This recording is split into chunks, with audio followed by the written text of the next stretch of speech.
The echoes beneath Avelmere. They say the sea remembers, that its waves carry whispers, regrets, and truths too heavy for the land. In Avelmere, the cliffs don't just sing, they mourn. Lira stood at the edge of the ruined lighthouse, the wind tugging at her coat like a warning.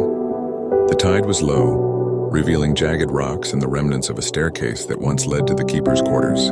She wasn't supposed to be here. The town had sealed it off after the collapse. But the dream had been too vivid. A voice calling her name, a hand reaching from the surf, and a journal wrapped in seaweed. She found it beneath a broken beam, its leather warped and sealed with wax. The first entry read, "To remember is to awaken. To awaken is to risk everything." The signature EM, her sister's initials. The map etched into the journal's back cover pointed to 3 places. First, the singing cliffs. Lira climbed the path at dawn. The cliffs hummed with wind, a low melodic vibration that seemed to form words.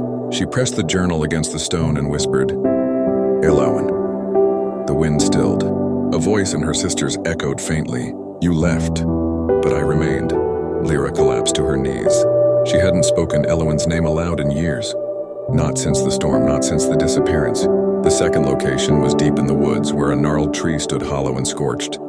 Inside, she found a bundle of letters, unsent, addressed to her.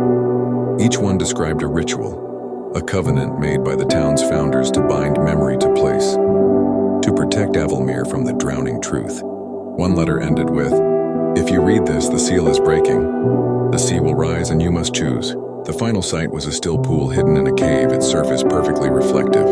Lira approached, journal in hand. The water shimmered, revealing not her face but Elowen's. "You buried me," the reflection said. "Not in the sea in silence." Lira wept. She had run from grief, from guilt, from the truth that Elowen had tried to warn her about the ritual, the town's pact, the cost of forgetting. The pool rippled. A choice appeared. Restore the ritual and silence the echoes forever, or break it and let the sea speak. Lira chose truth. The sea roared. The cliffs cracked. The town awoke to voices long buried. Confessions, memories, names of the lost. Some wept.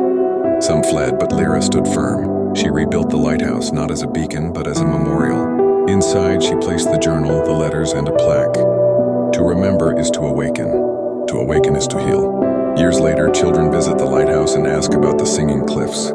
Lira tells them the sea remembers, and so must we.